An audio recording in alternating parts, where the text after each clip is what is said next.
Hello everyone and welcome back to UGC NET mentor. I hope you all are doing well. आज की class में discuss करेंगे हम unit number 6 that is logical reasoning. इसका Indian logic वाला part आज हम डिस्कस करेंगे। गाइस काफी इंपॉर्टेंट और काफी इंटरेस्टिंग क्लास रहने वाली है आज की। एग्जाम में बहुत ज्यादा चांस रहते हैं, मतलब 99% चांस रहते हैं कि इंडियन लॉजिक से क्वेश्चन पूछा ही जाएगा। एक नया टॉपिक ऐड किया गया है ये, तो आपके एग्जाम में यहाँ से क्वेश्चन पूछे जाने के बहुत ज्यादा चांस रहते हैं। अगर हम बात करें प्रीवियस वाले एग्जाम जो हुए हैं वहां पर भी काफी सारे क्वेश्चंस इंडियन लॉजिक से बने थे, तो इस बार भी डेफिनेटली क्वेश्चन बनने के चांसेस हैं। सो मेक श्योर आप इस लेक्चर को एंड तक देखें ताकि आपको सारी चीजें क्लियर हो जाएं। And guys one more thing, अभी तक आप लोगों ने चैनल को सब्सक्राइब नहीं किया है, सो मेक श्योर आप इस चैनल को सब्सक्राइब कर लें, साथ ही बेल आइकन प्रेस कर दें ताकि आपको अपकमिंग वीडियोस के नोटिफिकेशन मिलते रहें। First of all let's understand what is Indian logic. Indian logic stand as one of the three original tradition of logic alongside the Greek and the Chinese logic। काफी जो पुराने logic हैं उनमें से Greek और Chinese भी आते हैं, जिसमें इंडियन लॉजिक भी आता है। The Indian tradition continue to develop through early to modern times in the form of the Navya Nyaya school of logic. कुछ लॉजिक थे जिनको बहुत पहले से यूज किया जा रहा है हमारी इंडियन हिस्ट्री में, हिंदू फिलोसफी में काफी टाइम से, काफी पुराने टाइम से, एंशियंट टाइम से यूज किया जा रहा है इनको। तो ये क्या है आज उनको समझते हैं हम लोग। Who is the father of Indian logic? तो अगर क्वेश्चन आता है एग्जाम में who is the father of Indian logic, that is Panini. Panini is the father of Indian logic, developed the form of logic for his formulation of Sanskrit grammar. तो इस grammar, Sanskrit grammar को समझने के लिए उन्होंने इस लॉजिक को डेवलप किया था। सो गाइस इस चीज को याद रखना, एग्जाम के लिए इंपॉर्टेंट है ये। Now what is pramana? Pramana that is meaning in Sanskrit means measure, जिसमें हम चीजों को मेजर करते हैं, समझते हैं। In Indian logic the means by which one obtains accurate and valid knowledge about the world. World के बारे में या किसी भी चीज के बारे में एक्यूरेट नॉलेज का पता लगाना, दैट इज प्रमाण। वो कोई ना कोई लॉजिक उसके पीछे होता है। तो हम लोग प्रमाण को जनरली हम लोग समझते हैं सबूत या एविडेंस हम लोग जानते हैं। तो यहाँ पर एविडेंस जो होता है वो कितने टाइप का होता है, या जो एविडेंस है ये इसके कितने टाइप्स होते हैं, तो इसको हम लोग समझ लेते हैं एक बार। टाइप्स ऑफ प्रमाण, कितने टाइप के प्रमाण होते हैं? तो पहला होता है आपका प्रत्यक्ष प्रमाण, जिसको हम लोग परसेप्शन कहते हैं। सेकेंड होता है anumana, inference. Upamana, comparison. Arthapatti, implication. Anupalabdhi, non apprehension. And shabda, जिसको हम लोग बोलते हैं वर्बल टेस्टिमनी। तो ये 6 टाइप के आपके प्रमाण होते हैं जिसको हमें समझना है इस वीडियो में। तो चलिए स्टार्ट करते हैं। फर्स्ट टाइप का आपका जो प्रमाण होता है दैट इज प्रत्यक्ष प्रमाण, जिसको हम लोग परसेप्शन कहते हैं। प्रत्यक्ष, जिसको हिंदी में, जिसको हम लोग संस्कृत में बोलते हैं that which is before one's eyes. हमारी आंखों के सामने जो चीजें हो रही होती है दैट इज प्रत्यक्ष, जो आंखों के सामने हो रहा है। In Indian logic that enables a person to have correct cognition of the world. World के बारे में करेक्ट नॉलेज का पता लगाना, that is through your eyes. जो आपके ऑर्गन्स होते हैं उनकी हेल्प से हम किसी चीज को देखते हैं, समझते हैं, दैट इज प्रत्यक्ष। अभी कितने टाइप का होता है? 2 टाइप का होता है। डायरेक्ट परसेप्शन, जिसको हम लोग अनुभव कहते हैं, जिसको हम लोग खुद अनुभव कहते हैं, जिसको हम लोग खुद फील करते हैं। और इनडायरेक्ट, जिसको हम रिमेंबर रखते हैं, मतलब स्मृति, मतलब क्या होता है आपकी मेमोरी में जो चीजें रह जाती हैं पहले की, उनके बिहाफ पे हम चीजों को समझते हैं। तो हम ये दोनों ही काइंड को समझ लेते हैं एक बार। प्रत्यक्ष कितने टाइप का होता है तो आपको प्रत्यक्ष और अच्छे से समझ में आ जाएगा। तो पहला होता है आपका डायरेक्ट परसेप्शन, जिसको हम लोग अनुभव कहते हैं, जिसको आपने खुद ही अनुभव किया है, आपने खुद उस चीज को देखा है, समझा है। Direct perception is the gaining knowledge from the sense object by our 5 sense organs alone, like nose, skin, eyes, ears and tongue। जो हमारे organs होते हैं, sense organs होते हैं, इनके थ्रू आप जब किसी चीज को समझते हैं, जानते हैं, पहचानते हैं, तो उस केस में उस चीज को हम बोलते हैं डायरेक्ट परसेप्शन, दैट इज अनुभव। आप उस चीज को खुद अनुभव कर रहे हैं।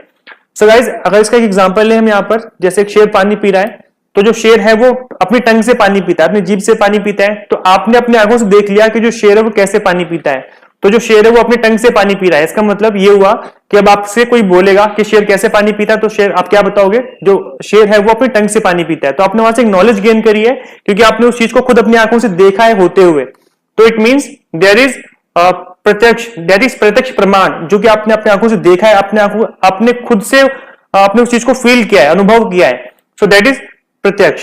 आई थिंक सबको समझ में आ गया होगा।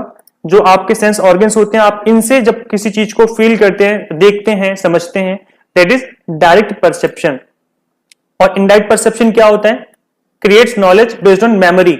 आपकी जो मेमोरी है, जो याददाश्त है, जो जिसको आपने पहले देखा हुआ है, वो आपके दिमाग में फिट हो चुका है, और नेक्स्ट टाइम जब आपके सामने आएगा तब अब आप उस चीज को समझ जाओगे कि यहाँ पर क्या होने वाला है। जैसे शेर है, तो अब आपसे पूछा जाएगा जो शेर है वो जंगल में आपने देखा कि शेर जा रहा है, तो इसका मतलब अगर शेर आपने देखा है तो आप उसको देख के समझ सकते हैं कि इसकी 4 टांगे होती हैं, इसके हाथ नहीं होते हैं, और जो शेर है वो अपने टंग से पानी पीता है। तो इसका मतलब क्या हुआ, ये आपका इनडायरेक्ट परसेप्शन है, अनुभव किया था आपने बहुत पहले, जिसको अब आप उसी चीज को दोबारा से वेरीफाई कर रहे हो।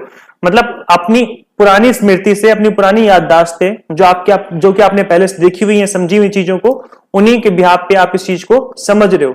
That is indirect perception. I think सभी को समझ में आ गया होगा, इजी है। ओके, नेक्स्ट इज अनुमान, that is inference. It is described as reaching a new conclusion and truth from one or more observation and previous truth by applying reason। यहाँ पे एक बात लिखी हुई है previous truth, मतलब आपके previous truth मतलब पुरानी जो चीजें आपने देखी हुई है, समझी हुई हैं, उसके बिहाफ पर, जो आपका पुराना डेटा है उसके बिहाफ पर आप चीजों का अनुमान लगा रहे हैं। अनुमान का मतलब क्या होता है, प्रोबेबिलिटी। आप किसी चीज के होने का कितना रीजन, उसका कितना लॉजिक हो सकता है उसके पीछे। तो इसका एग्जांपल क्या हो सकता है, observing a smoke and inferring fire is an example of anumana. मतलब अगर धुआं उठ रहा है जंगल के ऊपर से, अगर यहाँ पे पेड़ है बहुत सारे और यहाँ पे धुआं उठ रहा है, तो उसका मतलब क्या हुआ कि यहाँ पर आग लगी होगी, मतलब उस जंगल में फायर लगी होगी, तभी वहां से धुआं उठ रहा है। दैट इज अनुमान। आपने अनुमान लगा लिया कि जहां से स्मोक, जहां से धुआं उठता है वहां पे आग लगी होती है, तो it means that is the example of अनुमान।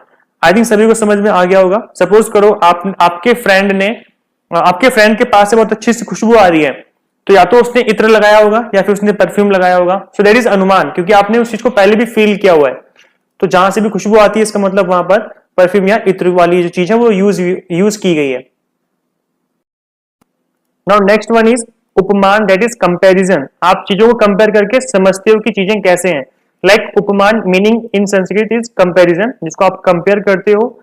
इन Indian logic bye which one can have valid cognition of the world.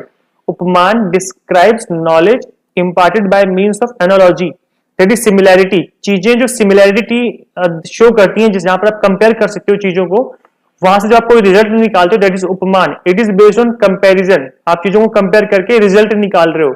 जैसे एग्जांपल्स लेके समझ लेते हैं। A person who had a cow in a town in the past perceives a wild cow in the forest, perceives its similarity with the cow and then knows the similarity of the remembered cow with the perceived wild cow। एक इंसान है, एक person है जो कि एक जंगल में गया हुआ है, उसने वहां पर एक एनिमल देखा है, और जो एनिमल है वो सिमिलर दिखने में है जैसे कि उसके घर में एक काऊ है। तो जो उसके घर में एक काऊ है, जैसे वो दूध देती है, तो वो उस चीज से रिजल्ट निकाल सकता है कि जो जंगल में काऊ है वो भी दूध देती होगी। ठीक है, उसका दूध हम निकालते नहीं है, उसके खुद के बच्चे पीते होंगे, लेकिन हम इसे रिजल्ट निकाल सकते हैं क्योंकि आपने चीजें कंपेयर कर ली हैं कि ये सेम वही चीज है जो कि हमारे घर में है। तो इसका मतलब ये काऊ है और इसके अंदर जो फीचर्स हैं वो भी सेम होंगे। दैट इज उपमान। आपने चीजों को कंपेयर किया और वहां से रिजल्ट निकाला, वहां से नॉलेज गेन करी। Okay, next one is arthapatti, that is implication. Knowledge gain through seeing the relation between cause and effect. Guys, इसको अच्छे से समझना है आपको, एग्जाम के लिए इंपॉर्टेंट है क्योंकि इस टाइप के एग्जाम्पल पूछे जा सकते हैं एग्जाम में। कॉज एंड इफेक्ट जो है वो किस तरीके से हम इससे चीजें समझते हैं, इसको समझना है आपको। एक एग्जांपल ले लेते हैं ताकि आपको अच्छे से समझ में आ जाए। If Devadatta is fat, Devadatta मोटा है, and Devadatta does not eat in a day, और वो दिन में खाना नहीं खाता है। अच्छा, इस एग्जांपल में आगे बढ़ने से पहले मैं आपको बता दूं कि अगर कोई पर्सन है जो मोटा है, जो फैट है, तो इसका मतलब क्या हुआ कि वो ज्यादा खाना खाता होगा, क्योंकि हमें पता है कि जो इंसान ज्यादा मोटा होता है जनरली वो ज्यादा खाना खाता है, तभी वो मोटा है इतना। So Devadatta is a fat, Devadatta मोटा है, Devadatta does not eat in a day, और वो दिन में खाना नहीं खाता है, तो इसका मतलब क्या हुआ कि वो रात में खाना खाता होगा। Then the following must be true, Devadatta eats in the night, क्योंकि देवदत्त रात में खाना खाता है इसलिए वो मोटा है। ऐसे की एग्जांपल और है। If a person is healthy and he did not sleep in night, एक पर्सन हेल्दी है और वो रात में नहीं सोता है, उसकी आंखें ठीक है, उसके बाल भी नहीं झड़ते हैं, हेल्दी है और रात में नहीं सोता है वो, तो इसका मतलब क्या हुआ, he must be sleeping in a day time, वो दिन में सोता होगा, क्योंकि ऐसा पॉसिबल नहीं कि पर्सन हेल्दी हो और वो कभी ना सोता हो, तो ऐसे पॉसिबल नहीं है। सो यहां पर आपको कॉज एंड इफेक्ट समझना है कि इसका कॉज क्या है और इसके इफेक्ट क्या हो सकते हैं, वहां से जो रिजल्ट निकलेगा that is arthapatti, that is implication. I think सबको समझ में आ गया होगा। Okay, next one is anupalabdhi, that is non apprehension, किसी चीज की एब्सेंटिज्म, किसी चीज का एब्सेंट होना, किसी चीज के एब्सेंट होने से भी आप वहां से रिजल्ट निकाल सकते हैं, वहां से चीजें सीखी जा सकती हैं। जैसे समझ लेते हैं इसकी डेफिनेशन। अनुपलब्धि मतलब क्या होता है, मीन्स नॉन रिकॉग्निशन, किसी चीज का ना होना, कोई चीज वहां पर नहीं पाई गई, non perception. This word refers to the pramana of non perception which consist in the presentative knowledge of negative fact. किसी चीज का नहीं होना भी बहुत कुछ सिखा देता है। जैसे सपोज करो यहाँ पर एक लाइन लिखी हुई है, anupalabdhi for the perception of the non existence of a thing. किसी चीज के ना होने का जो परसेप्शन है दैट इज अनुपलब्धि। एग्जाम्पल ले लेते हैं, non existence of oxygen on planet means no life for human. अगर किसी प्लैनेट पे ऑक्सीजन नहीं है तो इसका मतलब क्या हुआ, वहां पर ह्यूमन के लिए लाइफ नहीं है। तो इसका मतलब आपने यहाँ पर एक रिजल्ट निकाल लिया, आपने यहाँ पे एक चीज सीख ली कि वहां उस प्लैनेट पे लाइफ नहीं है क्योंकि वहां पर ऑक्सीजन नहीं है। ओके, ऐसे ही एक एग्जांपल और ले लेते हैं, there are lot of rats in house that means there is no cat in that house. अगर किसी घर में बहुत सारे रैट हैं तो इसका मतलब ये हुआ कि वहां पर जो कैट है वो नहीं होगी, इसी वजह से वहां पर बहुत सारे रैट हैं। तो इस तरीके से मतलब किसी चीज के ना होने से भी हम चीजों को समझ सकते हैं कि यहां से क्या रिजल्ट निकल के आ सकता है। इस टाइप के जो अनुपलब्धि वाली जो चीजें हैं वो कई बार लॉ में यूज की जाती हैं। जैसे सपोज करो एक मर्डर हुआ है और मर्डर जिसने किया है वो तीन पीपल हैं जिनके ऊपर शक हो रहा है कि इन तीनों में से किसी एक ने मर्डर किया है। बट जिस दिन मर्डर हुआ था उस दिन एक पर्सन एब्सेंट था, वो आउटसाइड इंडिया था, वो इंडिया में था ही नहीं। तो अगर हमें ये पता चल जाए किसी प्रूफ से कि वो आउटसाइड इंडिया था, इंडिया में नहीं था, तो इसका मतलब इस बात से हमें ये पता चल जाएगा कि उस पर्सन ने मर्डर नहीं किया है। सो किसी चीज के एब्सेंट होने से भी हम रिजल्ट ड्रॉ कर सकते हैं, दैट इज अनुपलब्धि। किसी चीज के एब्सेंट होने से भी हम रिजल्ट निकाल सकते हैं, चीजों को समझ सकते हैं, नॉलेज गेन कर सकते हैं। नाउ लास्ट प्रमाण इज शब्द, that is verbal testimony. This is gain through verbal testimony. Guys हमें बहुत सारी चीजें ऐसी हैं जो हमें पता होती हैं लेकिन हमने कभी देखी नहीं है, फिर भी वो चीजें एग्जिस्ट करती हैं। तो वो चीजें एग्जिस्ट कैसे करती हैं, सपोज करो हमें पता है कि सोलर सिस्टम होता है और 8 प्लैनेट है। अगर हम प्लूटो को मिला दें तो टोटल 9 प्लैनेट है। हमें पता है कि 9 के 9 प्लैनेट जो है वो अर्थ के साथ रोटेट कर रहे हैं, मतलब सन के आसपास रोटेट कर रहे हैं, सूरज के आसपास रोटेट कर रहे हैं चारों तरफ। तो इसका मतलब हमने उनको देखा तो नहीं है लेकिन फिर भी हम इस चीज को बिलीव करते हैं, समझते हैं, जानते हैं। तो ये नॉलेज कहां से है, क्योंकि हमने चीजों को पढ़ा है, हमने चीजों को समझा है। तो इसको हम लोग बोलते हैं शब्द, that is verbal testimony. A lot of knowledge that we gain about the world is through verbal testimony, that is text, symbols और वर्ड्स, जिसको हमने पढ़ा है, समझा है, तभी वहां से हमने नॉलेज को गेन किया है। तो so that is the last thing, last प्रमाण, दैट इज शब्द। आई थिंक सभी को गाइस समझ में आ गया होगा।